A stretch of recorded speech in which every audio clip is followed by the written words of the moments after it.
Hey you guys, welcome back to Michael Clarida Arts. My name, of course, is Michael Clarida.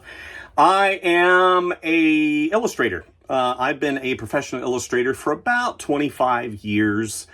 I'm known as a generalist, so that basically means I have my hands in a bunch of different skill sets, from visual illustration to graphic art to book design to logo design to 3D sculpting to toy design. So I've got a very unique perspective as it applies to technology and what makes a particular piece of technology good in the studio environment. You guys know that I've reviewed a lot of tablets, a lot of display tablets, a lot of studio displays, a lot of things that you draw on, from peripherals to all-in-ones, two-in-ones.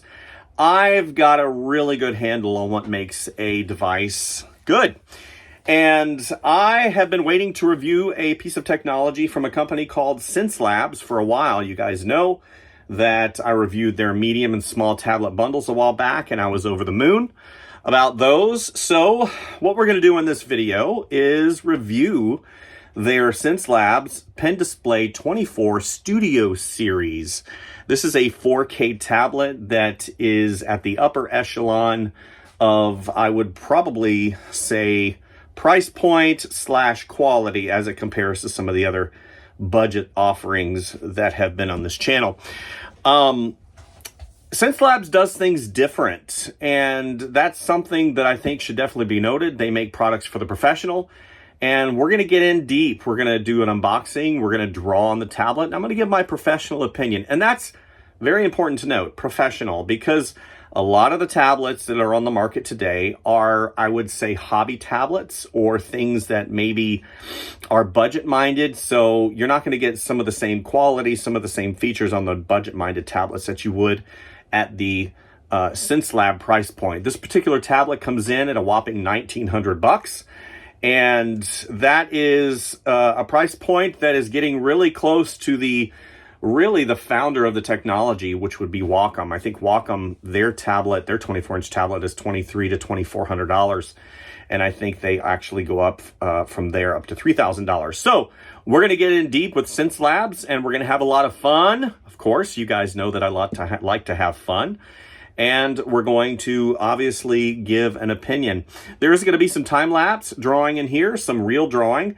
But overall, I want to focus on the tablet itself. Now, I will be telling stories as usual. You guys know that I love stories and context and talking. So hopefully just sit back, grab a cup of your favorite drink, whether it's coffee, tea, or whatever, and just see what Xencelabs has to offer. So let's get started. And we're going to do a time-lapse unboxing for the Xencelabs Pen Display 24 Studio Series. First of all, artwork on the outside. You guys know I love that. Overall, fit and finish and quality of the box, of the materials on the inside, is top-notch. We're not looking at standard styrofoam. We're looking at high-end styrofoam. Very clear instructions on how to set things up there in the instruction card. Quick setup. And overall, I just had a really good time unboxing this unit. Some of the features of this tablet are 4K. At this price point, I would definitely say that is expected. You have the stand on the back right there. You have Kensington lock. You have the unit on the back, which is metal, which is kind of different than other tablets. Now, everything looks like it's water jet cut,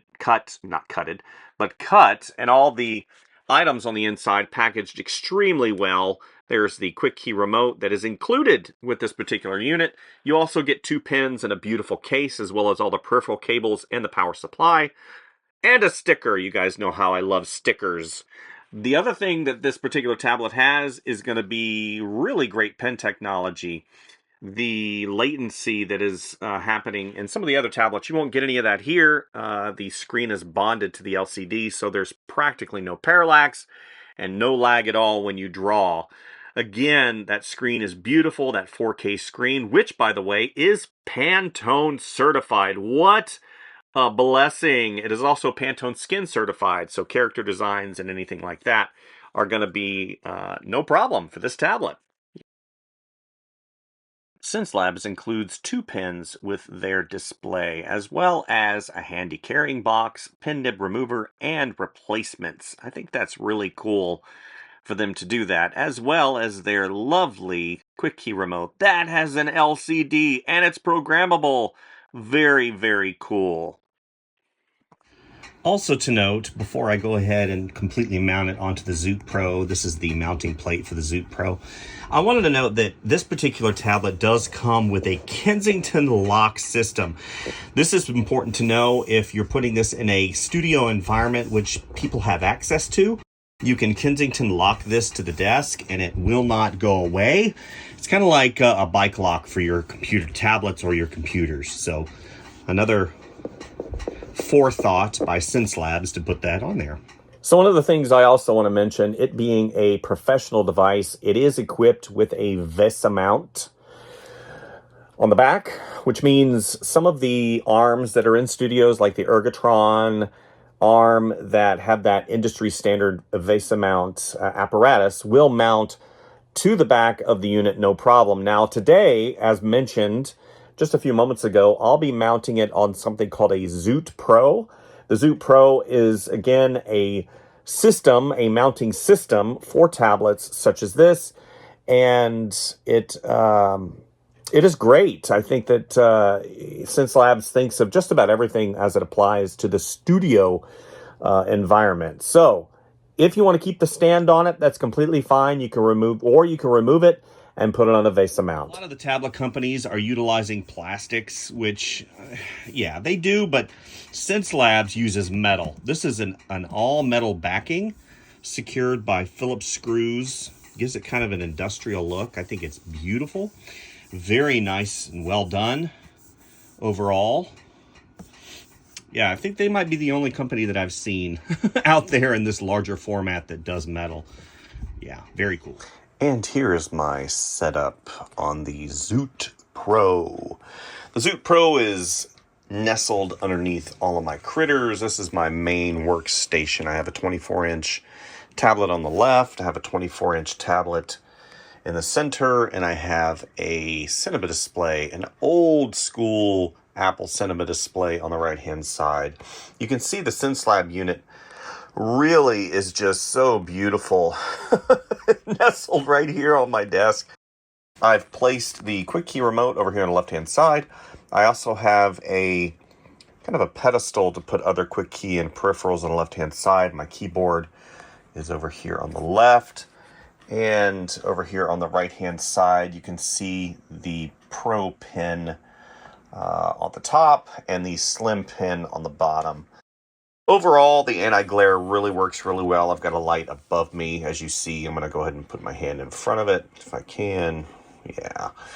The anti-glare really works really well. Overall, presentation is fantastic. Now, it does come with these little rubber stoppers at the bottom that you can remove, but I'm going to go ahead and keep those on there because I have a chair that occasionally bumps up against the bottom of that, and I'd like to keep those on there. But overall, I think it's going to be a great addition to the studio environment. Now, these buttons on the right-hand side, you can see, I think, a lot of you look at these and think, oh, that's the menu button and stuff. It's not.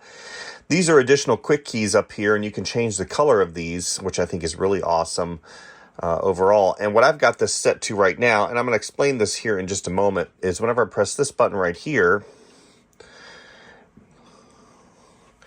it brings up what's called the virtual desktop, which if you look, you can see that I can go into desktop environments of the unit on the left, the unit on the right, and of course I've got the Pen Display 24 from Xencelabs here in the center.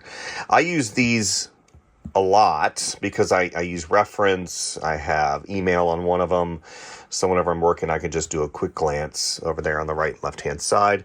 And you can program, like if I want to launch a program, boom, it'll launch right into Safari on the Mac. And I haven't programmed this one. I don't know what this one does just yet. Oh, it brings up the driver.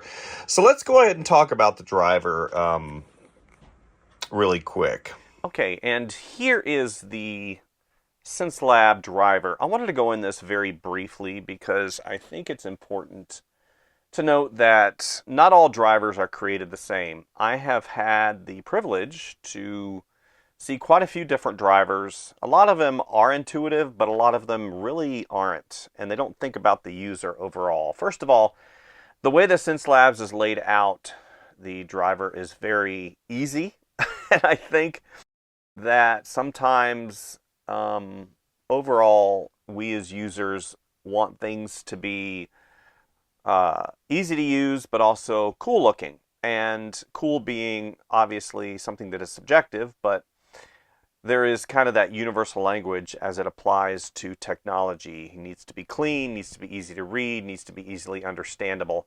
And whenever I look at their driver, it shows everything that's going on with my current status. After I installed the driver, it auto-recognized this, which is the 24-inch. It auto-recognized the quick key remote up here, and it also auto-recognized which pins I have connected. So let's go into the 24-inch. Obviously, what I thought was really cool as well is it auto-recognized all the applications that are currently on my machine. Most of the time, I've got to go in and I've got to edit and I've got to do some stuff, but all these were kind of already there. Now, this is the global setting. So for the global setting, I've got green. So if I want to change these three colors up here on the right hand side, let's say every single time I go into Clip Studio Paint, I want it to be red. So Clip Studio Paint will show the red icons up here. Photoshop has like a yellow connotation. I'm going to do like a pink or a purple. So we can do really bright, which I want it to be bright. Again, going over to Clip Studio Paint, it goes back to red. And going to global, it goes to green. Green is my favorite color. If there is an application that doesn't currently show, what you do is you click on this little button right here, and you can go in and add and edit as needed. To see running applications, it shows you what's currently running. So you can also, like I said before, as I showed you before, whenever I pressed the button and it brought up the virtual, here's the virtual display. Go ahead and get out of that. So I can program these to do what I want them to do. And at any point in time, I can reset those buttons as well, reset the display. So currently I have the right button up here to turn on and launch the virtual tablet. That I can go to individual screens that I have set up in front of me. And then the middle button is Safari on my Mac, and I can go ahead and press that and it'll launch Safari. I don't want to get too deep into the minutia of it, but that's pretty much what the overview is. What's really cool too is I can export user settings, and if I decide to update the driver and something happens, life happens, right? Then all of my settings will be in this export user setting. All I have to do is click it. It'll say, okay, export all settings. And I hit OK, and it asks me where I want it to go, and I can name it, just basically the date, export, and I can tell it I want it on the desktop. Here we go, and it's got the date. Okay, so all of my settings, from the brush settings to the tablet settings to the pen settings to the quick key remote, everything that I've worked hard to establish inside the driver will be set in that configuration file. So whenever I update the driver, or if I need to go to a different machine, I can go ahead and export that particular file and import here in the driver. So I can import user settings. I can find that file that I just exported down here, and I can import it. Okay, and all my settings will be there, which is really cool. Just like any other complex system, there is a degree of learning. So that learning curve will depend obviously on your intelligence quotient, your experience with technology, and your ability to overcome obstacles. Because this, as well as the entire digital environment, from programs to folder manipulation to OS, learning the OS, it's an obstacle. So you're going to have to overcome the obstacle with patience, diligence, and education. That involves reading the manual. That involves trial and error. So just remember that you are human and mistakes are made. And as an artist, we should definitely look at this opportunity to learn something new. So 3-button pen, which is what this is. This has 3 buttons on it right here. Uno, dos, tres. I like my global settings soft, so I can go in and press the buttons. Now, if I go into Photoshop, you can see that the pressure curve has changed. I like my pressure curve a little bit harder in Photoshop, so we're going to go ahead and press that down. I like it linear, meaning even on both sides, so whenever I press, and you can do a little pressure test right here. So it's very nice. The pressure curve is very nice. You can do that for pretty much all of your programs. You can see I've got quite a few programs. It shows ZBrush like 6 times. I'm not really sure why. That's odd. And it shows Rebelle twice, which is interesting because I only have one Rebelle installed, Rebelle 7. Let's see what this one is. Rebelle 7, Rebelle 5. Oh, I do have Rebelle 5 installed. Okay. So like in Rebelle 7, I'll give you an example. Rebelle 7 is a watercolor program. So again, I go into the advanced settings. I can go ahead and press that down a little bit because I like a little bit less sensitivity, and I like to be able to have that linear pressure curve in and out. So that is a customization to the program. So whenever I launch the program, it'll automatically go to this setting right here. I can also change what the eraser does. I can change what all 3 buttons do. So currently in Photoshop, I've got my front button programmed to eyedropper, center button for eraser, and the back button for undo. Now, again, the quick key remote over here on the left-hand side, which is detachable, by the way, it does have a rubber backing. And since this is smooth, it doesn't really stay. I would like to see that a little bit grippier, but I believe that's why they have this. Now, this is grippy, don't get me wrong. But at the end of the day, putting it up here and maybe having it down here might be a little bit better overall for me. But having it up here is completely fine. And again, I can go in and change pretty much anything with regards to programming on the quick key remote. So then I go to the thin pen. Here's the thin pen. I don't really use the thin pen that much because I like the big fatties. I like big fatties. And I just like the way the big pen feels.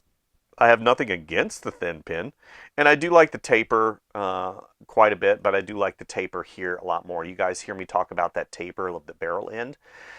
A lot of times we get this kind of bullet end, which I think is fine.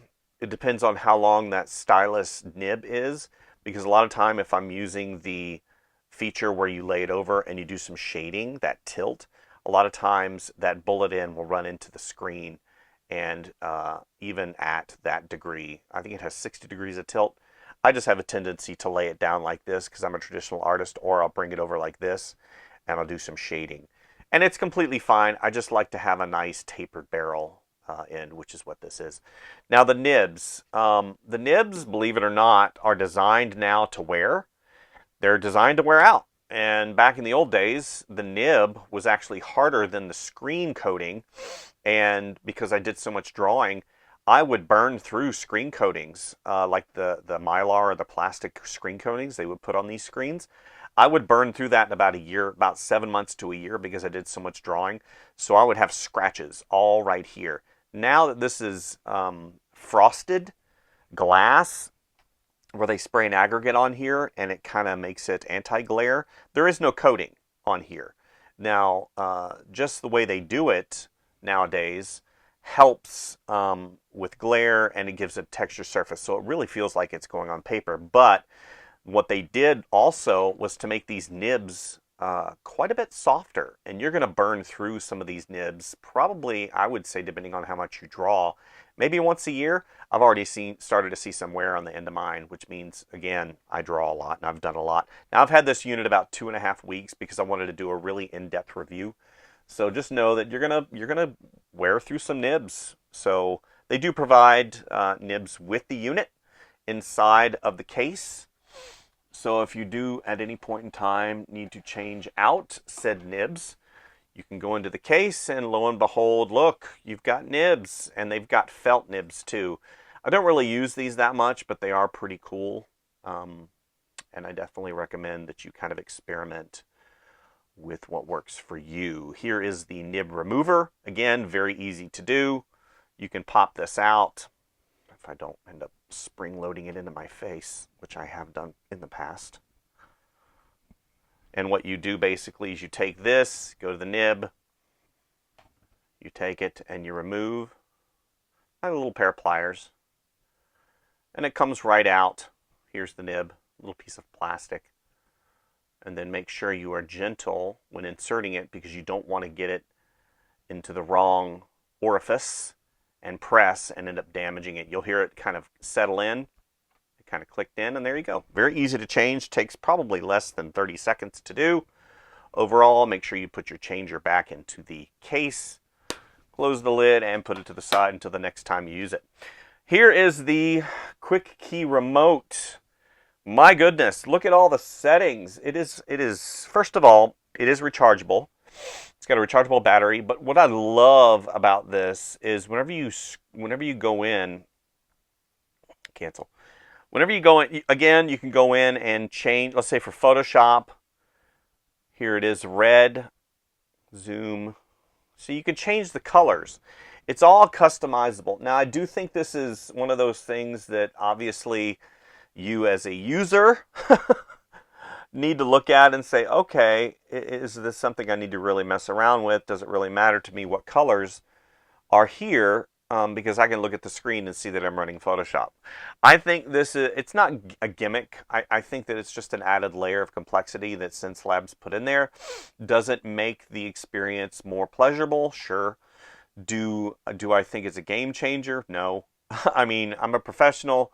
I know what program I'm working in at the end of the day. I do like having color. I am a visual person, and having the color is nice. I mean, a lot of the other companies don't do that. So this is kind of an added layer of coolness. Again, I scroll over. I'm not clicking on anything, and it corresponds with the number on the quick key remote. You see in the app, it shows the quick key remote in this configuration. Now, if I switch it over like this, it does not auto. It does not have an accelerometer in it. So I'm not sure with regards to left or right hand side. Let me see here if it has a left or right screen, or you can change the screen brightness. So if you don't want it as bright as it is, because it might drain battery life, you can change the brightness of the screen, the LED screen. Yeah, I don't see a left or right configuration. Left or right, left or right. Because a lot of people are left-handed, let's be honest. Set quick key orientation, 0 degrees, 180 degrees, 270. Because maybe you can do it like this, 90 degrees, 180, 270. That's interesting. Okay. Anyway, I'm not going to mess around too much with that because I kind of like it in this configuration. I am right-handed. And whenever I do this, I don't want to be messing around with the scroll wheel running into it on the left-hand side. And again, it clicks in. And it shows battery life here in the application. I like the quick key remote, okay? But here's the deal. So my quick key muscle memory is for the keyboard, okay?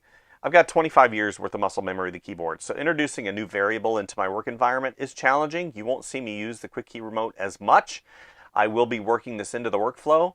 Currently, I use another quick key remote that I've grown accustomed to, and I will be utilizing that. However, this particular unit, the Xencelabs unit, is absolutely phenomenally wonderful. The only thing that I have a quote-unquote hang-up on are the keys. On the other ones, they were a little bit stiff, and I would like to have a little bit more travel, and I'm sure that they are aware of this. The travel is what I like. I like that travel, being able to feel that actuation of the buttons, because I feel like sometimes they stick slightly, and that's probably user error, but on the other hand, after I started using it, I did notice whenever I was going through and working really fast, that the buttons, since they didn't have a travel, I kept pushing harder probably than I needed to, and maybe that caused them to be a little bit lazy. But overall, I think the quick key remote is definitely a winner. And what's really cool is it's dongle based, so you can use the driver, you can program the quick key remote to coincide with other applications, and maybe sound editing or something like that. It does have a scroll wheel right here. Now, one of the things that it doesn't have click. It doesn't have any kind of haptic engine on the inside, which is a little disappointing at this price point, but at the end of the day, it's not a deal breaker. And it does have that center button that you can go ahead, like in Photoshop, it's brush size, it's scroll, it's zoom in, zoom out, so you can do those things as well. And programming the remote, again, is very easy. I just don't want to go in and mess with it because I've already programmed stuff. Okay, so we go to the pen display. Adjusting pressure. You can adjust pressure, tablet display, mouse application. I'm trying to find, oh, device settings. Okay, so device settings, whenever I got the unit, the screen was really bright. I mean, it was bright. It was probably, yeah, it was up there. I don't know what the nits are, but for me, that's just a little bit too bright. So you can go in here and you can choke back. I think I like mine just at about 75%. And the contrast, you go into contrast, which typically contrast, whenever you do the brightness up and then you do the contrast up, but I like mine down just slightly, again, to kind of bring those darks in there. Now, this is Pantone certified and Pantone Skin certified, so it's important to note that those of you who are interested in using this display for like licensing, style guide work, or anything like that, your Pantone colors will be displayed correctly. I do have currently Wake with Pen, and I'm trying to find, where is it? Pen display, launch settings, virtual tablet. Where was it? I'm trying to find, my apologies, I'm looking for keys, pen display, left button, middle button, single button, device settings, color settings, display controls. Okay, so again, the quick actions, really simple. Color settings, I've currently got it to Adobe RGB, but again, coming down here to Pantone, proprietary color, applied, and then we come over here to display controls. Again, intuitive, so I can go through device settings, very easy. I got my quick actions, and I go to color settings and then display. So here we are on the right hand side. This is an important thing that I think a lot of people skip. Display switch cycle, and you can actually, if you want to omit one of the displays out of your cycle from your switch, whenever you go into your virtual switch for your cursor to go to different alternate displays, you can edit that. Let's say I don't want play in there anymore. So now I click on that, and play is not going to be available. But I want it available. I want all displays. So it does have a cursor offset feature that you possibly could use. I don't know why, because I don't use stuff like that. You can change the landscape orientation if you like. But the one that I really want to get to is this recalibration. Whenever I got the unit in, it was calibrated very well. The cursor was almost matched exactly with the tip nib of the pen. But occasionally, something will happen. Whatever happens, driver update, OS update, you launch, and suddenly your cursor is kind of offset. I do recommend that you recalibrate after every driver update or OS update, or basically if you're looking at the cursor and the nib and things aren't matching up the way you want them to. Very easy to do. You hit recalibrate and it gives you instructions of what to do. Place it in the crosshair. 2, 3, 4, and touch. And you see now it's exactly at the end. Complete. Very simple to do. And that pretty much wraps up the Xencelabs driver overview. I'm sure if you have any questions, you can contact customer service and they'll walk you through it. I'm sure there are videos on YouTube pertaining to this, but overall, I think that the driver is a winner. All right, and let's get into the drawing portion of, actually no, we're not going to do that just yet. We're going to get into the line test. Yay, line test action. So you guys know how I love line test overall. It's one of those fun things that I think is really I don't want to say overlooked, but it definitely is something that there's a lot of emphasis put on it, right? Overall, the line test is a good indicator, or it used to be, of the tablet's capability to create a line. And I remember seeing the line test first, gosh, it was back in the Surface Pro 2 days. And back in those days, the Surface Pro 2 used Wacom technology. And I was of course impressed with the Surface Pro 2's capability for drawing, but at the end of the day, the technology on that all-in-one, or that two-in-one, excuse me, was at its infancy. Now we've progressed to this item. This item uses EMR technology, which has to do with electromagnetic resonance, I believe, and 8,192 levels of pressure sensitivity, which is the industry standard, by the way. Some of the other companies have gone to 16,000, which you're starting to get into diminishing returns, which means you really can't tell. You can't tell past the 8,192 levels, except whenever you get into really big brushes like this. And then with the big brushes, you'll run into lag. And that has to do with the machine most of the time, and not the tablet. So you could say, oh, the tablet, oh, it's what's happening. No, that's my machine. Now I do have a Mac Studio with 32 gigs of RAM, terabyte of storage, and it has a M2 Max processor. So it's an extremely fast machine, and it is Apple Silicon. So overall, the feel of the pen is extremely natural. I've set the pen up again in that pressure curve to cater to my needs. Some of you will need more, some of you will need less, and that's why Xencelabs has really tried to cover some of those things for you in the driver to help you out in case you need a little bit more customization. The default is really good if you just want to leave it as is, and I think that some of you probably will.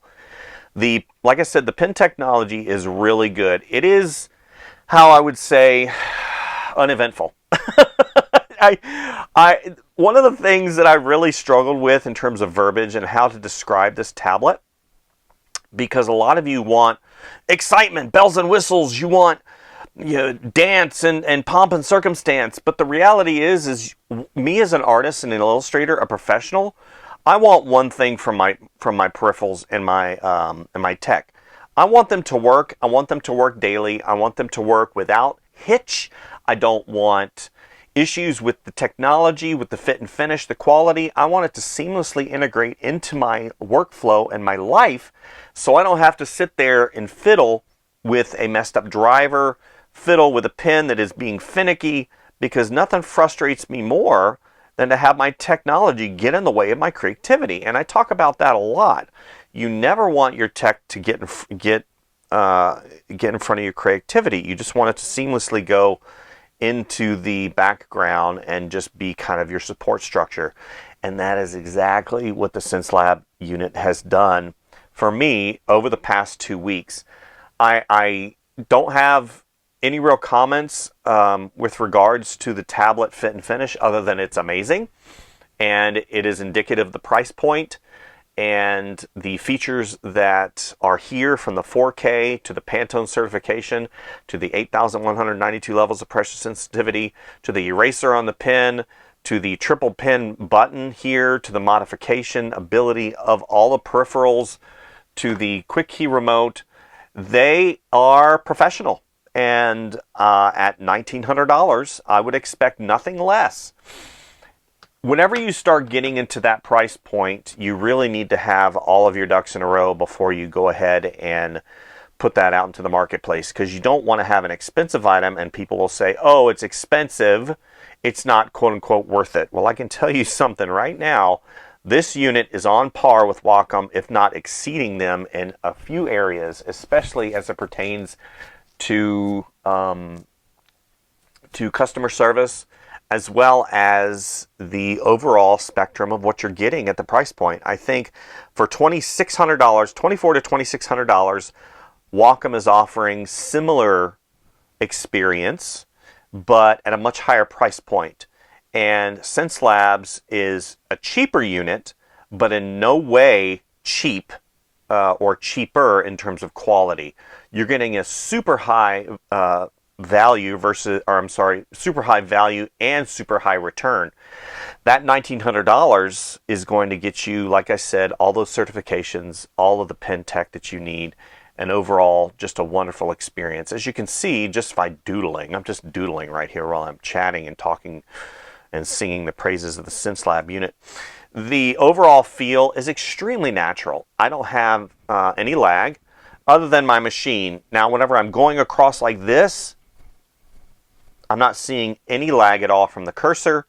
Whenever I drag it like this, again, you're not seeing any lag. And it is bonded, so there's no parallax. You're not getting any parallax. And in terms of shakiness, let's go ahead and zoom in. I'm going to draw a horizontal line, vertical line, diagonal line. Now, if there was any issues, like you see this right here and this right here, but you're not seeing this, this is a problem. This is me being a human being. Okay? The fact that I even brought up that wiggle right there, 2, 3, 4, that is a screen and pen issue that happens whenever you have poor pen tech. This particular pen tech is wonderful. I don't see any kind of lag. I don't see any kind of manufactured dips and valleys. And as far as a wiggle goes, I don't see any wiggle at all.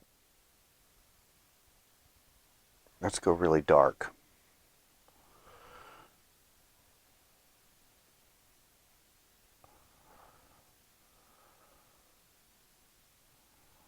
We'll loop it up. And we're going to fade it back. Yeah, this is the best that I've ever had. This is it. This is literally, I just reviewed another, a competitor's tablet recently, and up until that time, I had never experienced pen tech as good as what they offered. This pen tech, right here, even with half the pressure sensitivity, levels of pressure, not pressure sensitivity, it's levels of pressure. There's a difference. Levels of pressure sensitivity? No, levels of pressure. This tech right here is flawless. You don't get any hard spots. Your driver isn't freaking out. Again, I've tuned it to me of what I like. What I'm looking for is just a nice fall off. Very nice, very rich darks. Now this is a texture brush, so let's go back up here to a smooth pastel. No, that's a texture brush as well. Let's go over here to general brushes, because you're not going to have access to a lot of the brushes that I have in my archive here. So our hard round, pressure, opacity, and flow. Here's a really good example. So let's go ahead and zoom in a little bit again. Let's go ahead and choke that down a little bit.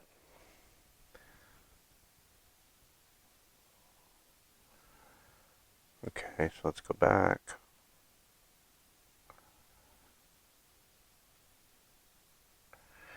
Nice, even, full pressure. We're going to come back, releasing, releasing, releasing, releasing, all the way back to nothing.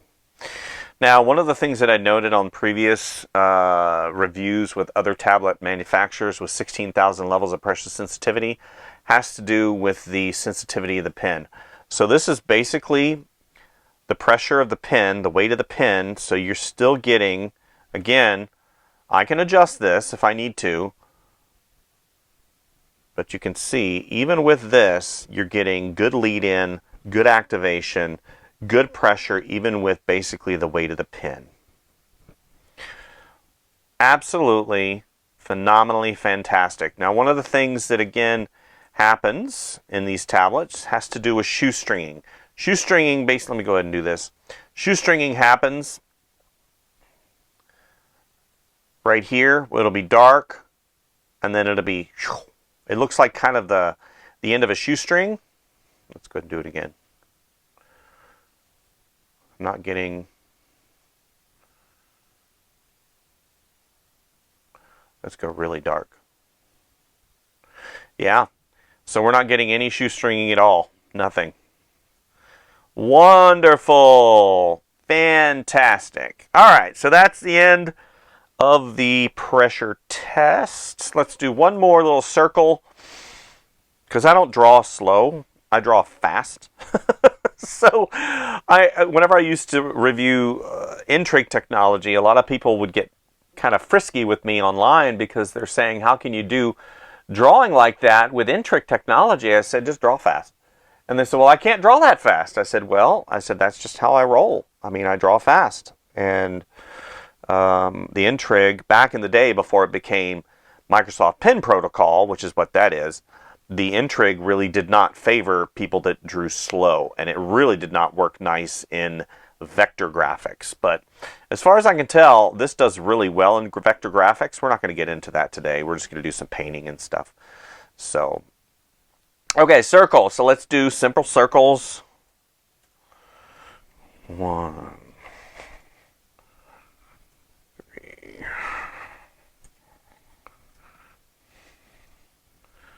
I do this because I'm looking for hot spots. So a hot spot would be like if I drew the circle right here, and there would be like one of these. Like a hot spot. Because the Pentec wouldn't be able to keep up with what I was doing. And I don't see any of that. Xencelabs has really done their homework with regards to people that draw professionally, and they've really catered the speed and the activation to that. So the activation comes in probably, so it's not activating, not activating, not activating. Probably maybe the finger width. So that's what, a 1/2 inch. So 1/2 inch in, it's activating. So that's pretty cool. So here's a, I call it a running circle. Running circle here. We're going to go darker. 100% dark. Okay, and all the way back in.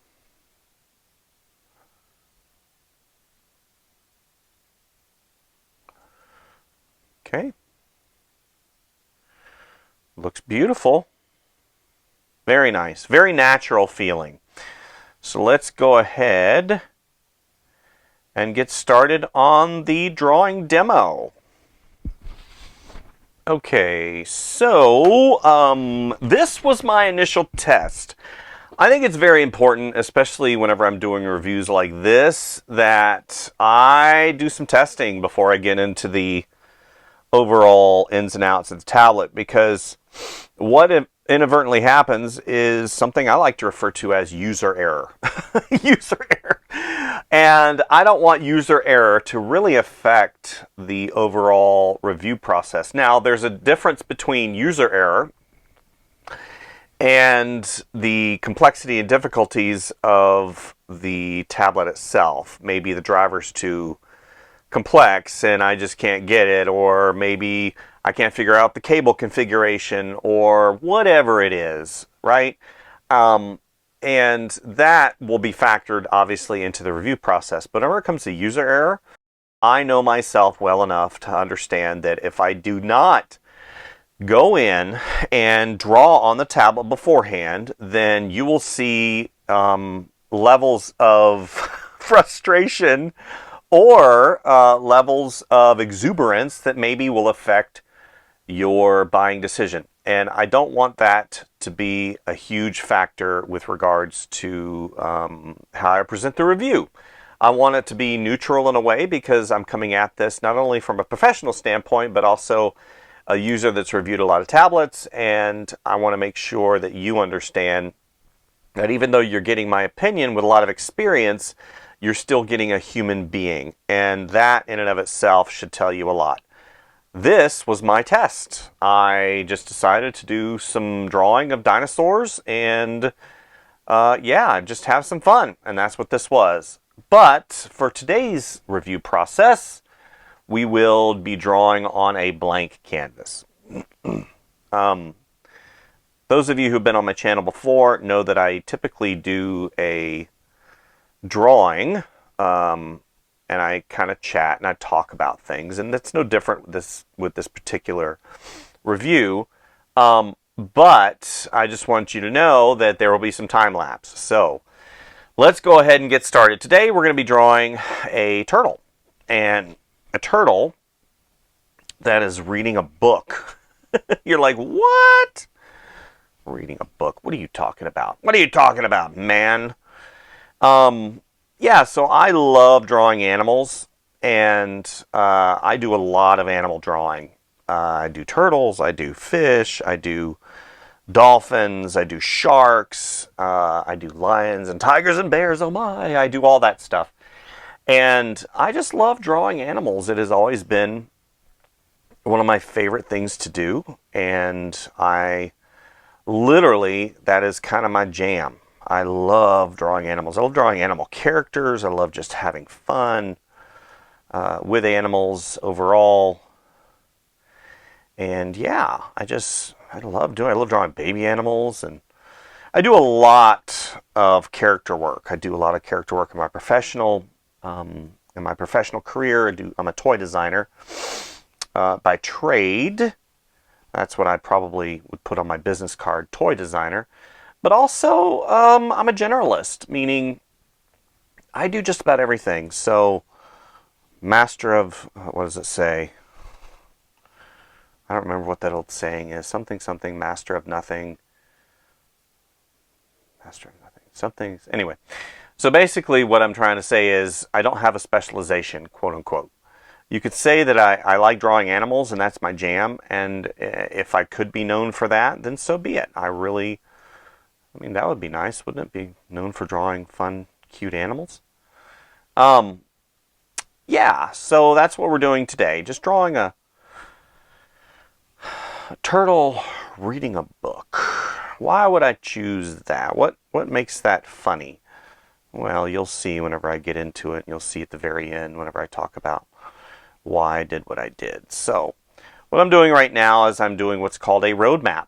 A roadmap is important as it applies to illustration, because your roadmap will basically dictate what your illustration will look like. And I'm putting stuff in. You can see how loose and rough and yucky it is.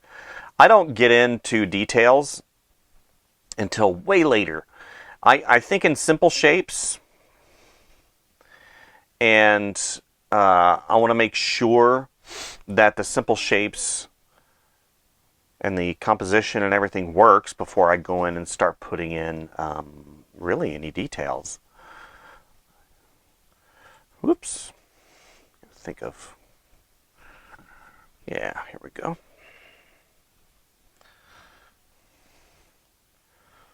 Okay, gonna have that fan out a little bit. Pages right here.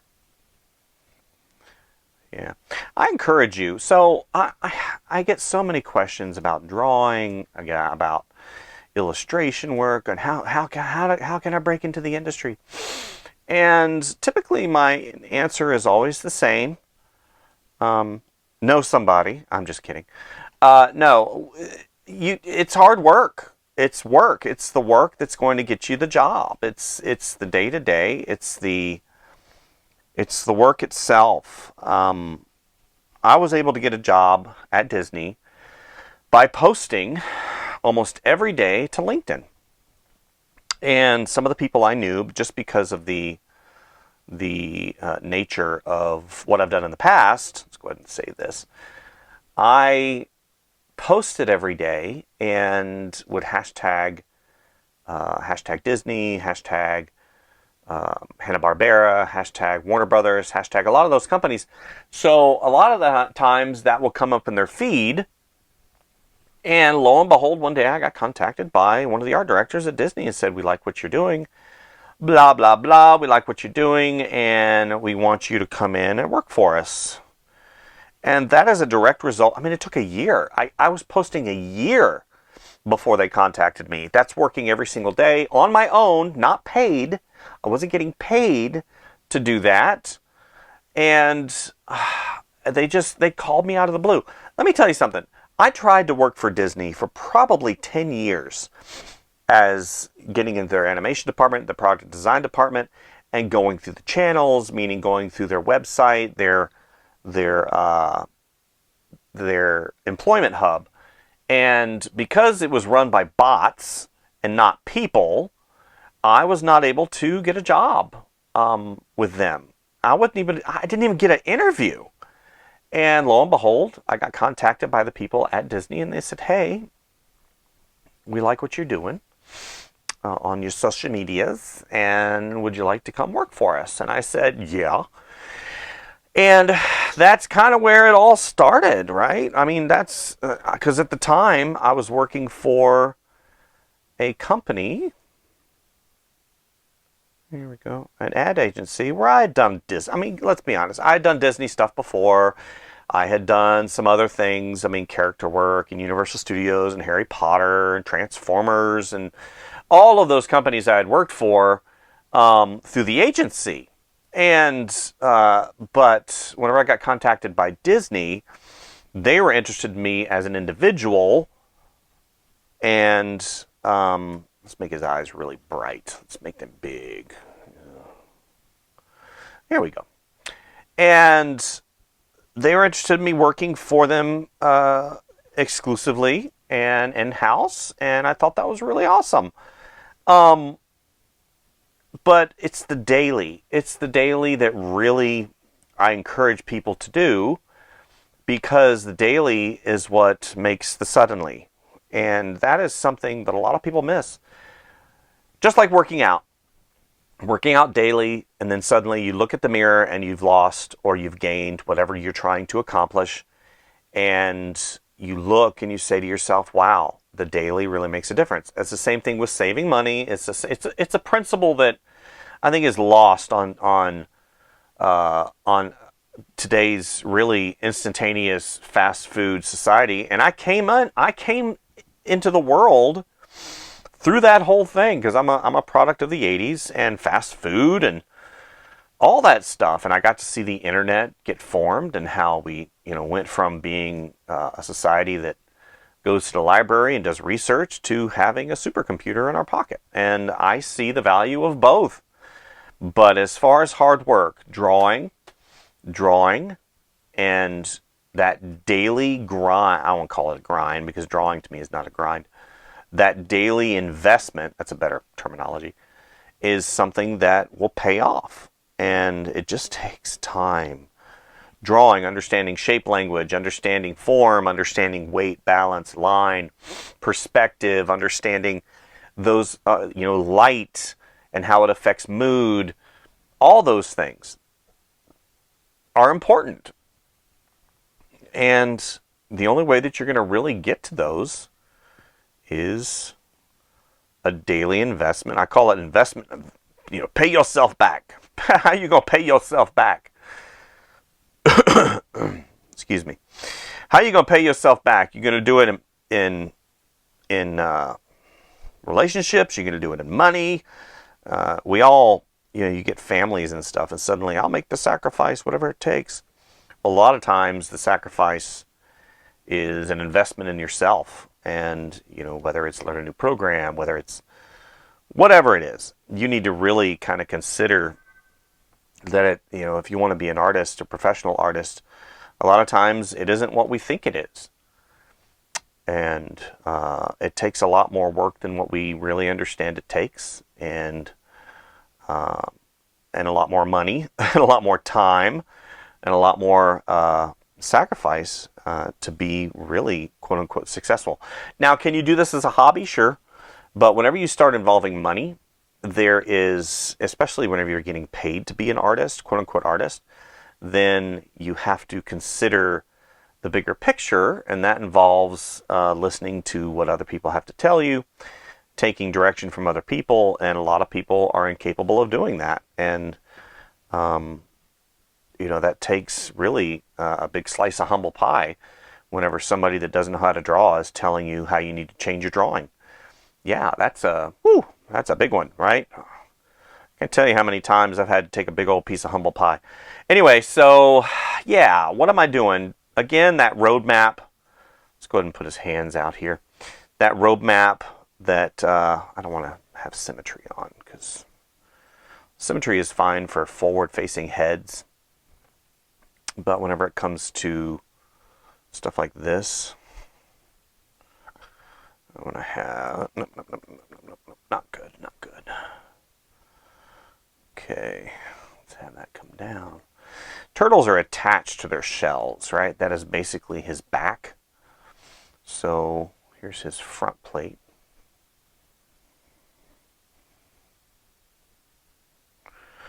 Another one right here, his big chest plate right there, and his neck. And then, of course, I'm going to put glasses on him because I love glasses on animals. It makes me laugh. Make that a little bit darker here. For those of you who are interested, I have been working on something recently that I definitely think you might be interested in. And it has to do with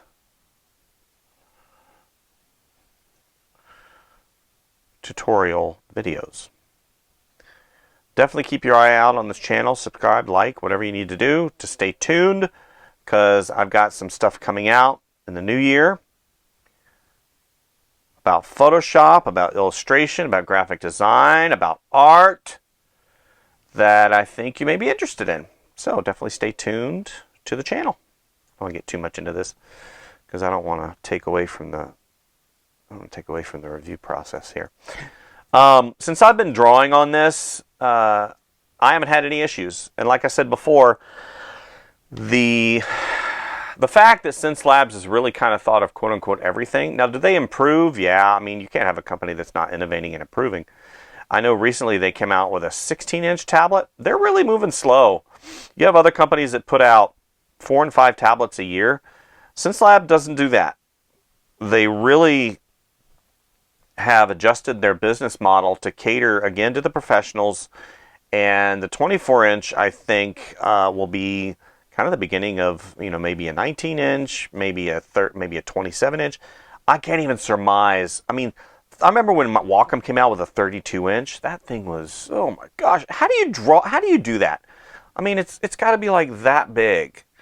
I think 24 is pretty much the perfect size for me. Maybe you do need a 32. Right? You spend money on a 32-inch tablet, costs as much as a car. Well, not anymore. Maybe back in the old days, back when you could buy a car for $5,000. Now cars are 50 grand. I had recently some issues with my existing vehicle, and I looked at the marketplace to see what was available because I'm cheap. And yeah, cars are $25,000 even for the cheap, what I would refer to as cheap. Yeah, cars aren't cheap anymore, people. All right, so you can see he's sitting in some leaves. Symmetry off. Sitting in some leaves, and we're going to get a little bit into, again, here's a shell that comes around. I didn't do it on both sides. I turned symmetry off because I don't want it so matchy. Okay, and you got that shell that comes around. That roadmap, typically constantly changing, revising, making better. Whoops, I don't like that. I don't think that'll work. Let's do this.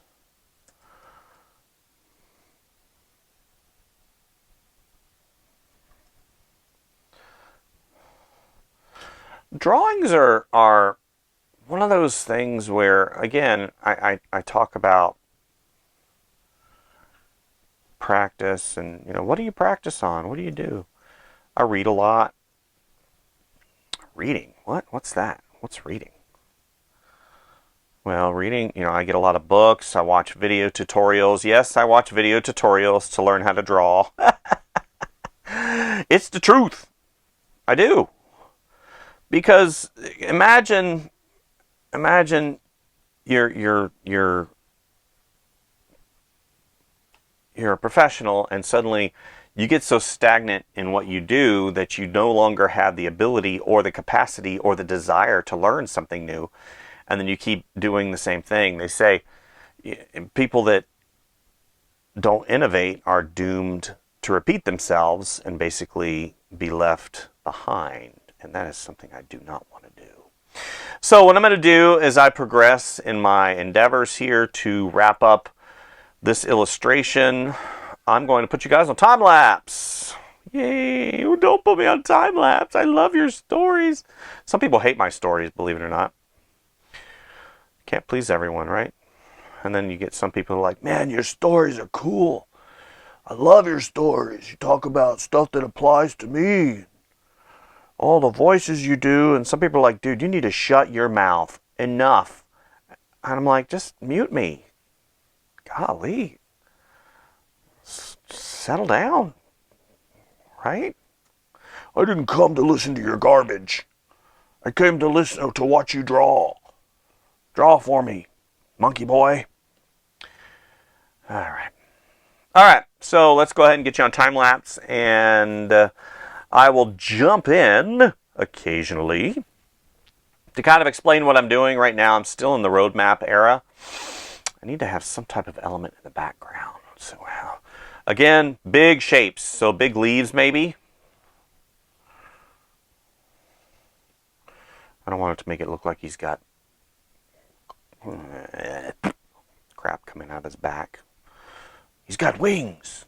No. Simple background here. I don't want to get too involved. Let's go ahead and make him smaller. Reading a book. And this leg right here needs to be a little cockeyed to the left. And this one needs to go up a little bit further. Again, trying to get that roadmap that makes sense. Here, his turtle's got these really cool looking claws. I thought you were going to put me on time lapse, boy.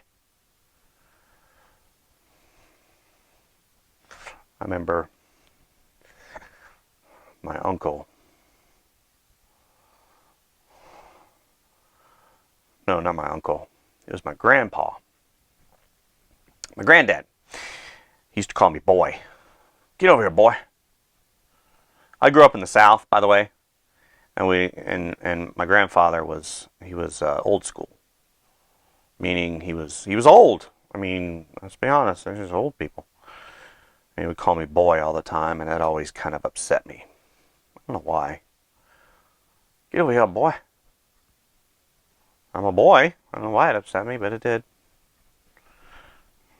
Anyway, let's go ahead and get you guys on time lapse as I put in the feet, as I wrap things up.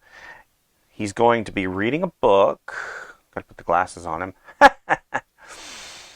I will be tilting his head. Tilting his head? Does that make sense? That's the great thing about Photoshop.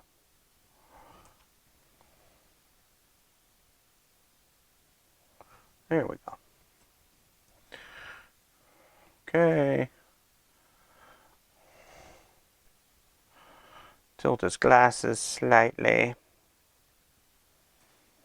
All right. All right, let's keep you guys on time lapse again. The review of the Xencelabs 24-inch 4K tablet, Pantone and Pantone Skin certified, so far has been an absolute joy. There is nothing more than I like with regards to tablet reviews than one that doesn't have any drama. Oh, can't even tell you how. Blech. I'm not a drama guy. I mean, I did take drama in college. But say no to drama, right? As it pertains to tech. Anyway. let's go ahead and time lapse you.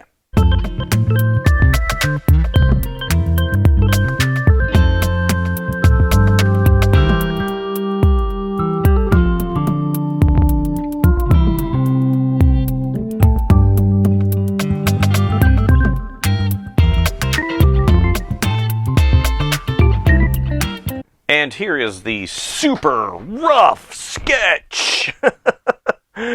Yeah, super rough. So as you see, I've already put out the road map as far as the character goes. I might change his expression somewhat as I progress through the illustration, because that's kind of the way the illustration works.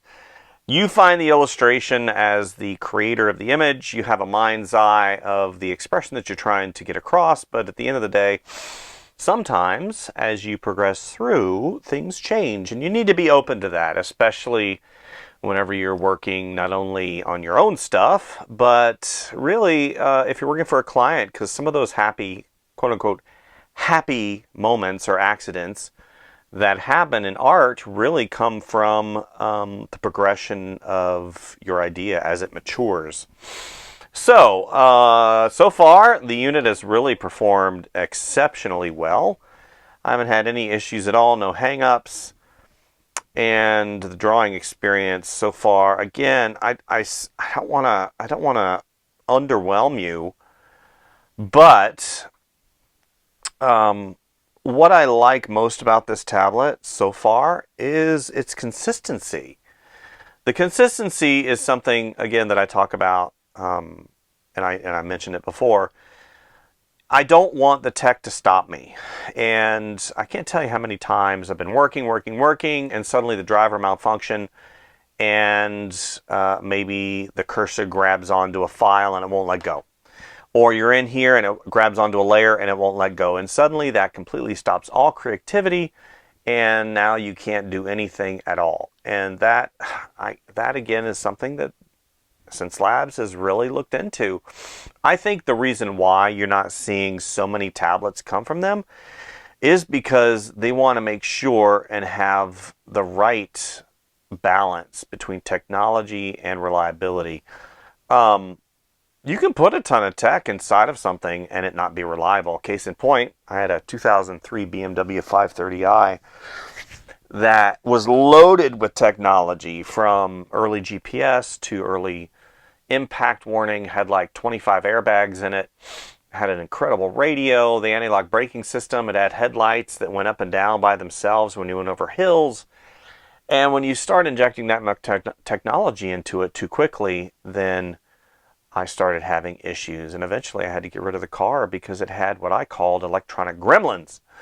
Xencelabs is not suffering from any of those electronic gremlins, because they have a huge R&D department that looks into a lot of the issues. They really exhausted a lot of the issues that really would probably rise up in other areas, other environments, if you didn't do so much R&D. So kudos to Xencelabs for taking care and having foresight to make sure you cover those issues. So I'm going to put you guys back on time lapse. I'm going to go ahead and push this back a little bit. And I'm going to start pushing and pulling the pose somewhat. It seems a little static right now. So I might put this leg down a little bit. I might go in and adjust the face a little bit. Again, I'm not trying to change the world with the character. I'm just trying to do a test of the tablet. And so far, it has performed flawlessly. So let's get you back, guys, back on time lapse.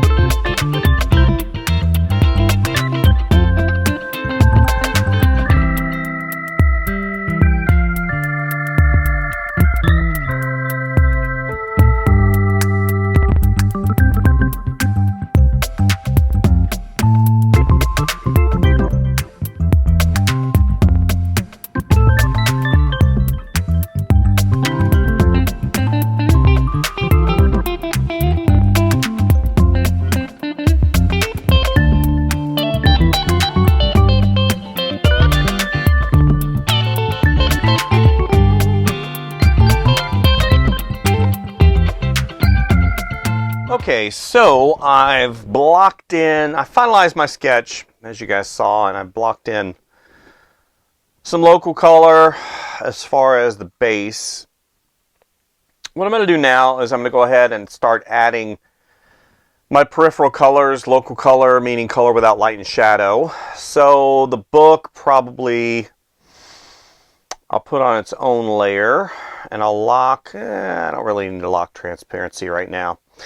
Right now it's just still putting in those elements that really make the illustration, and since I'm working in Photoshop, I should be able to manipulate pretty much anything I want to as time progresses. Yeah, as time progresses. Literally just going in and putting in the color as I see fit. I didn't really do a color story or a color story or anything like that. I did a value study really fast to kind of get my values down. But overall, this is just kind of loosey-goosey. Don't really have a rigid format. Some illustrations, especially whenever you're working with licensed products, you have to have a rigid format because they're going to utilize those assets after you finish them, and they're going to take them apart. So sometimes there is a method to the madness. I always like to keep the work I do in layers in case I want to go back and mess around with anything. But yeah, this is kind of the deal. I talk about this whenever I teach, and basically there is no easy button. And as you see, just coloring in stuff. Now, they do have programs like Clip Studio Paint, and I know Procreate, you can go in and just eyedrop stuff, which actually saves quite a bit of time. But whenever you want a really hand-done look, which is what I want hand-done look, then you got to go in and you got to do it. You got to do it yourself. Now you see how I have some spots here that kind of don't look like I've done stuff very well. What I basically do is a little trick is I just copy the layer and it fills it in, and I'll have to go back and redo it. Again, these are little tips and tricks that I've learned throughout the years that will be part of that tutorial series that will go on sale in 2025. And I did change because I originally had this, I had his line blue, but then I started changing things a wee bit. I need to go ahead and put his, do this right here. There we go. Much better. Yeah, he's reading a book. Why not, right? Alright, so you're going to watch me put local color in, which is this color right here. Not this color, but different colors all around. And then after that, I'll put in shadow. And then after that, I'll put in light. And then after that, I'll put in some color burn and maybe some different atmospherics, and literally just having some fun with the Xencelab unit. I haven't had any issues. Oops, wrong layer. There's an issue, right? How many times have... Oops, and that's on the wrong layer too. What is that on? No. Ha ha ha ha. Wrong layer. If you don't want to mess things up like I do continually, such as drawing the wrong layer, then stop yapping.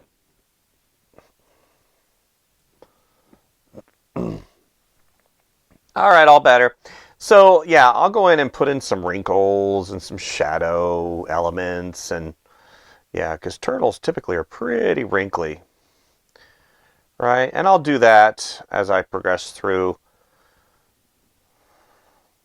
the illustration. talk a lot about line weight too. I'll be changing variation of line weight, like right here at the bottom of his chin. Maybe he's got a really nice thick line that kind of brings his face forward. Like his arm right here needs a little bit thicker line. I'm noticing that is not completely dark. So you can see kind of my process. Now obviously, like I noted before, every process is going to be just slightly different. I do have kind of a way of doing things, but when I do things for work is going to be different than I do things for fun. I'm a very loose sketcher, and I'm not really a quote-unquote tight guy unless I need to be. I love whenever you can see the underdrawing. That's what this is right here. I love that. It just gives it life. I have struggled so many years with allowing myself to really invest in that final quote-unquote tight drawing, because I love the way the loose drawing looks. It's just got so much life in it.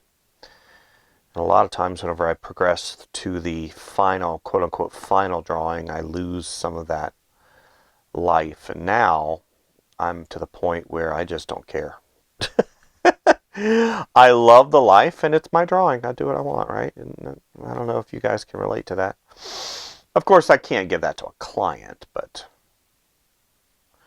because they want tight, they want finished, rendered. Sometimes they do. If I'm just doing concept work, then yeah. Okay, so yeah, I could sit here and fiddle with that all day. So let's go ahead and, ooh, I don't like those. Those are kind of, see if I do this.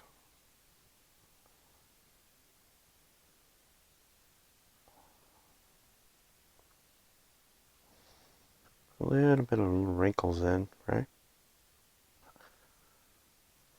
Kind of makes things a little bit more uniform as I progress through here. All right, there we go. That's a little bit better. Those lines right there, just a little bit too dark. Let's go ahead and make those connect a little bit so they don't stand out so much. Okay. And a lot of those, of course, will be covered up by glasses. On that layer, it's always good to kind of double check what layer you're on. I've fell prey to the wrong layer before. Of course, those of you who work in the industry using Photoshop have always painted on the wrong layer in some way at some point in time. Okay, so let's get you on time lapse.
And here's where we're going to land with this. Now, what I could do is keep kind of pushing and pulling these values a little bit here and there. And I might just do that in a future video. But for the review process, I think that this is perfectly fine where it's at. And I don't really want to overwork it, which is completely possible whenever you work on a piece like this. You can just keep working it and working it and working it until eventually it becomes too whoops, it becomes just so overworked. You can see that it still has that nice looseness to it that I really wanted to keep from the beginning. So the Xencelabs 24-inch 4K Pantone and Pantone Flesh certified 4K tablet drawing experience. What are my overall final thoughts with regards to this particular unit? My final thoughts are pretty simple. This is probably one of, if not the best drawing experiences I've ever had on a digital display tablet. I've reviewed a lot of digital display tablets, and there always seems to be one hang-up. Maybe the driver didn't install properly, or there's a hang-up there. Maybe something goes wrong with the cables. Maybe it blinks. Maybe it doesn't integrate into the system correctly. After eliminating user error, a lot of times those things have to be resolved by technical services. Overall, I've had positive experiences with the majority of my tablet reviews, but this one, I didn't have any issues at all. And I think I said it earlier in the review process, that it was kind of boring.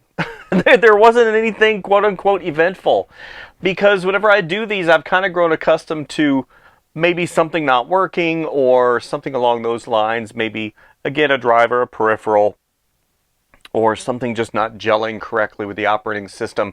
And you guys, I have reviewed Wacom, XP Pen, Huion, I've reviewed Yugi, I've reviewed, gosh, I got a bunch of tablets over there that I've reviewed. And Xencelabs really has kind of eliminated a lot of the issues that maybe you might run into. Overall drawing experience, 10 out of 10. Overall line quality, 10 out of 10. Overall presentation of the product in the box, 10 out of 10. Overall, just feel. Now, this is something that it's going to be different for everybody, because everybody has a different standard. And I usually equate standards to an Apple product, because I started out in Apple, and through the progression of my career, I've introduced different companies, from Microsoft to Lenovo to Dell. The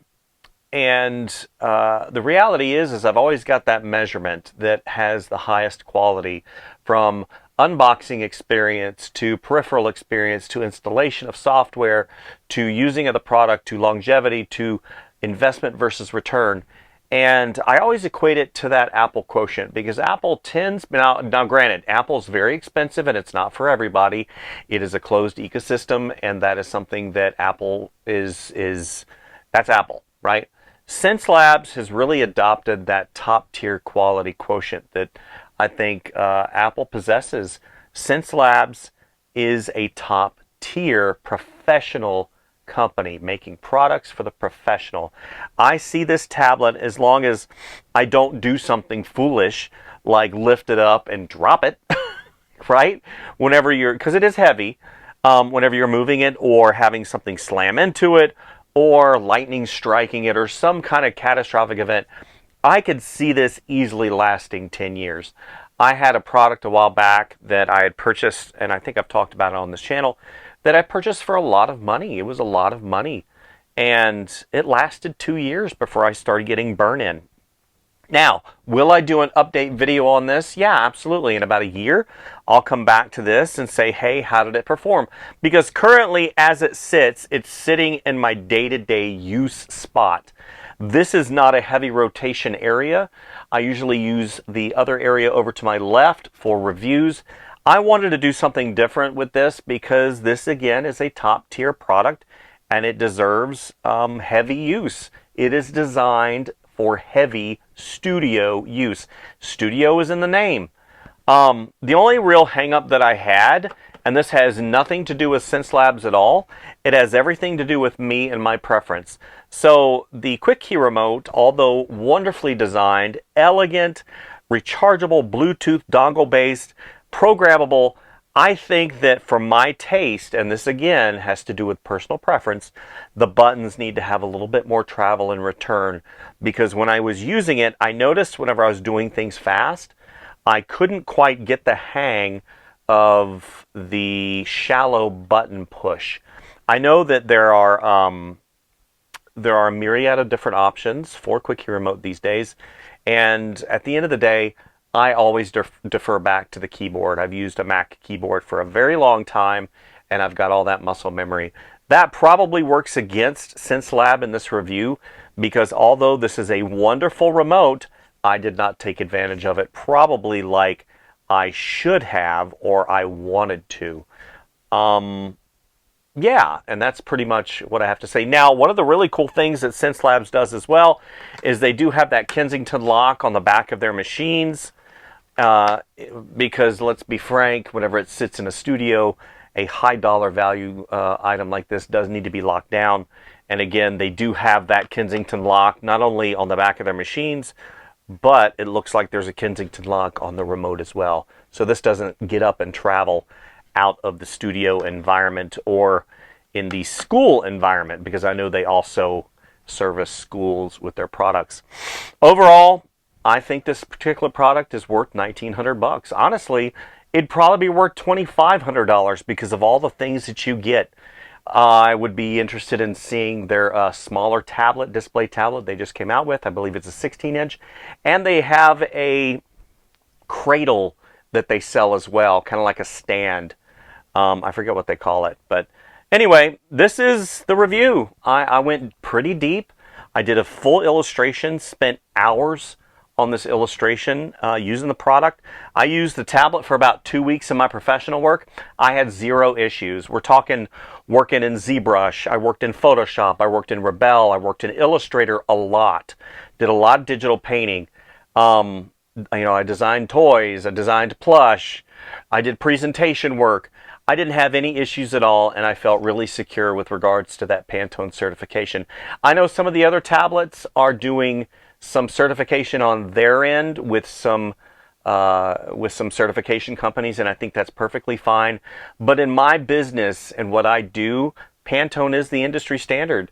Whenever I get color callouts for toys, color callouts for characters, color callouts for whatever is out there pertaining to certain licensed characters, I'm very happy in knowing that the color that I select on my monitor will be the same color that is in the Pantone reference book or fan. And that's super, super important. Yeah, so that's pretty much the review. And I hope you got a real firm grasp on exactly what the Xencelab 24-inch studio display, let me see, let me get it right. Pen Display 24 Xencelabs 4K.